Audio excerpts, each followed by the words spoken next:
കെട്ടിവെച്ച KSEB. വാഹനത്തിന് പിഴയിട്ട എം.വി.ഡിയോട് പകരം ചോദിച്ച് കെ.എസ്.ഇ.ബി. വയനാട് കൽപ്പറ്റയിലാണ് സംഭവം നടന്നത്.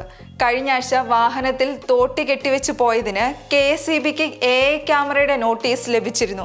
പിന്നാലെയാണ് കൽപ്പറ്റയിൽ മോട്ടോർ വാഹന വകുപ്പിന്റെ എൻഫോഴ്സ്മെന്റ് വിഭാഗം പ്രവർത്തിക്കുന്ന കെട്ടിടത്തിന്റെ ഫ്യൂസ് കെ.എസ്.ഇ.ബി. ഊരിയത്. കെട്ടിടത്തിൽ വൈദ്യുതി ബിൽ അടയ്ക്കുന്നതിൽ മോട്ടോർ വാഹന വകുപ്പ് കാലതാമസം വരുത്തിയിരുന്നു. ഇതിനു പിന്നാലെയാണ് വൈദ്യുതി വിച്ഛേദിച്ചത്. ജില്ലയിലെ AI ക്യാമറകളുടെ പ്രവർത്തനം നിയന്ത്രിക്കുന്ന കെട്ടിടത്തിന്റെ വൈദ്യുതി ബന്ധമാണ് വിച്ഛേദിച്ചത്. ജൂൺ 6-ന് ചാർജ് ചെയ്ത കേസിന് 17-നാണ് കെ.എസ്.ഇ.ബിക്ക് മോട്ടോർ വാഹന വകുപ്പിൽ നിന്നും നോട്ടീസ് വന്നത്.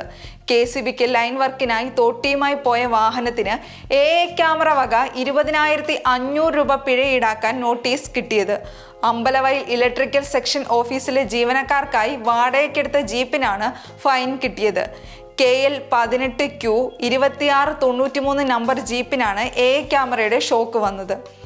തോട്ടി കയറ്റിയതിന് 20,000 രൂപയും സീറ്റ് ബെൽറ്റ് ഇല്ലാത്തതിന് 500 രൂപയുമായിരുന്നു പിഴ.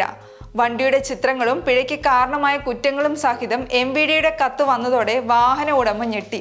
കാലങ്ങളായി വൈദ്യുതി ലൈനുകൾക്ക് അടുത്ത് അപകടകരമാം വിധം വളർന്നിരിക്കുന്ന മരക്കൊമ്പുകൾ നീക്കം ചെയ്യുന്നതിനും മറ്റും തോട്ടി ജീപ്പിന് മുകളിൽ വെച്ച് ഇതേ രീതിയിൽ ഓടുന്ന വാഹനത്തിന് ഭീമമായ തുക പിഴ ഈടാക്കിയത് കെ.എസ്.ഇ.ബിക്കും വലിയ ഷോക്കായി. പിന്നാലെയാണ് AI ക്യാമറകളുടെ പ്രവർത്തനം നിയന്ത്രിക്കുന്ന കെട്ടിടത്തിന്റെ തന്നെ ഫ്യൂസ് ഊരി പകരം വീട്ടിയത്.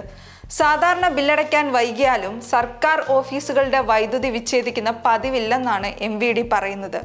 പിന്നാലെ അടിയന്തര ഫണ്ടിൽ നിന്നും പണമെടുത്ത് എം.വി.ഡി. ബില്ലടച്ചു. ഇതോടെ വൈദ്യുതി ബന്ധം കെ.എസ്.ഇ.ബി. പുനഃസ്ഥാപിക്കുകയും ചെയ്തു.